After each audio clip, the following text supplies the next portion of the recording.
So if everybody could just pair off, and you can just pair off with the person next to you. All right? Hey. So actually, It's not an icebreaker. Anything you say. Nothing. I'll listen with everybody else on my team. Okay, so we're gonna have one person make a fist. Just I'm one. good at it. All right. All right, and the other person open the fist. open their fist? Yep, open their fist. Joe's not gonna want me. No. Yeah. Okay. Oh, you were supposed to let them open it. No, that's supposed to let them. Yeah, I Oh, thought okay. mine was supposed to stay fist. And I'm supposed to open it. So you Oh, yours is Yeah. ball. Would you please open your fist? Okay. Okay. One person makes a fist, one person tries to open. Yeah, so like now Arshna's gonna try and open your fist. Oh, okay. Steve's not I think very I'm training on this. Following directions. Okay. So I didn't actually ask anybody to resist allowing you to open their fist. But most people tend to resist on instinct, right? But the purpose of that is to really show you the importance of active listening, right? So not assuming that I was going to ask you to do that and listening to what the person has to say. So in a difficult conversation, then the parallel is that not to make assumptions before you enter the room and to listen to what they're saying instead of preparing your response. So thank you for playing along, our little icebreaker. So the objectives of our training today are first to explain the role of empathy in having difficult conversations. Two, to list the 5 ways to prepare for a difficult conversation. And then third, to demonstrate how to implement difficult conversations through role play scenarios. So we're going to achieve that through 3 different modules. So the first module being some basic definitions and concepts, which I'm going to cover. The second module is going to be preparing for a difficult conversation, which Brittany is going to go over. And the third module is actually having that difficult conversation and practicing that, and that's what Chris is going to be teaching. So let's dive right into the first module here. So the first thing actually is going to be kind of some self-reflection. So think about a time that you have had to have a difficult conversation, and preferably in the workplace, but you know, if you can't think of an example, then you can use a personal one. And answer the questions that are in your personal inventory sheet in your workbook. Just kind of think through your role in that conversation. We'll give you a couple minutes to do that. It's okay if you don't complete every question. Just kind of think through those. And we will ask you to share if you're comfortable, so just FYI.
through there?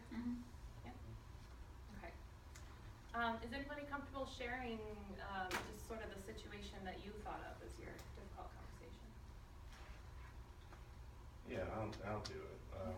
Just recently, we had me and my manager, we talked about revising a process. At first, he wasn't into doing it because he was comfortable doing it the way that it's been done. Okay.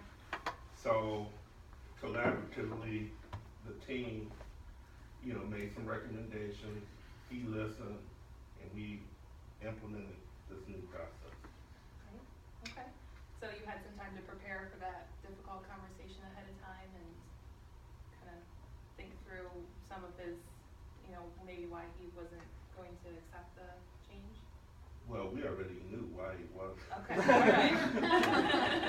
all right. But we did have an opportunity to address each issue, and each member of our team was able to input their opinion about how the old process was versus how we could modify the process and make it better for the entire team. Okay, and you had a positive outcome from that? Yeah, I think it was. Yeah. It's about the pipeline conversation? Yeah. That's great, thank you. Anybody else want to share? Anybody desire to share? Yeah. So to give a little background, this actually goes back, I would say about 2.5, 3 years back. Nexient did have a big organizational change where we had a new CEO come on board, and that obviously we had our then, Steve was here too, we had then recruiting VP step down, and there were other changes brought along. So at that point of time, I was also actually trying to see if I could transition into a full-time HR role. So because of the changes that we were having in the organization, and specifically to the recruiting team, I was actually a part of the recruiting team at that point of time. I didn't even know whether we were going to downsize the team, because there was that thing in place as well, whether we really need all these people, whether we should bring in some senior roles and things like that. At the same time, I had our then chief delivery officer, he's actually not with the company anymore, actually make me an offer for a completely different track. That was not my career path, it was not something I wanted to do. At the same time, it would have been a great opportunity, but I was in a fix whether if I take that up, it would take me out of my current situation and do something which will actually give me some stability and security. But if I say no to that, I'm still going to be stuck in a situation where I may not have a job. We didn't know how the team was going to go, and things were so insecure. I actually made a decision to kind of stick to my career path and what I wanted to do. One of the good things was because I had some communication, and I've been working with this chief delivery officer for some time, there was that open communication that I knew he was always willing to listen. So just to have that conversation and back and forth, and he actually gave me reasoning on why I should take it up, and I was actually talking to him about that's not in line with what I want to do. So the long story short, the bottom line was I did say, I stepped away saying I don't want that, knowing very well that I may not even be here 2 months later. The outcome was actually I did accomplish my goals because I wanted them to know what I wanted. And long story short, I was able to make the transition. The things turned out well for me, but they could have swung a different way. But I think just having the other person willing to listen, and I knowing that the person is someone that is open to communication and willing to just listen and address was actually one of the most fundamental things why I could get my point across.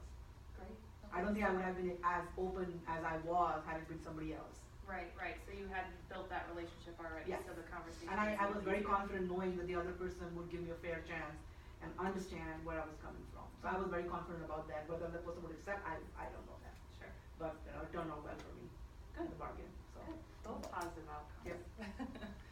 Okay. Well, thanks so much for going through that exercise. We just wanted to give you the opportunity to think through some of the situations that you've already had with difficult conversations. Go to the next slide for me.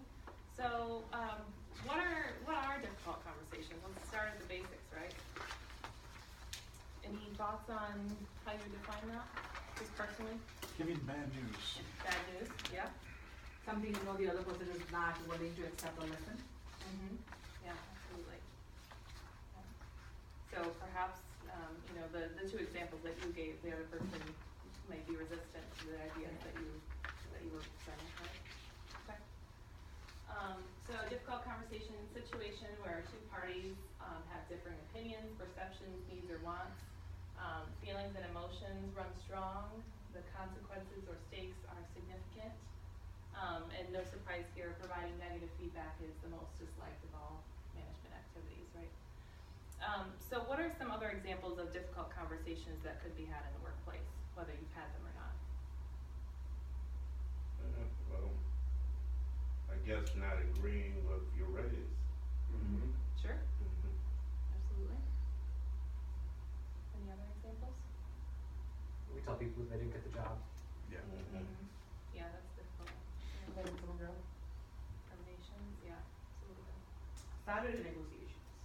Oh, yeah. Absolutely. Okay, perfect. So, why do we avoid these difficult conversations? They're just uncomfortable in general. Uncomfortable, yeah. You don't like unpleasant things. Yeah, very unpleasant. People that hate you or think you're mean. Right, we like to be liked, right? Everybody kind of has that feeling that you don't want the other person to dislike you, especially if you built up that relationship with them after time, right? So some of our anxieties, the other person might become emotional, or I might become emotional, right? Sort of that vulnerability aspect. The fear of being disliked, absolutely. So those are all really valid reasons.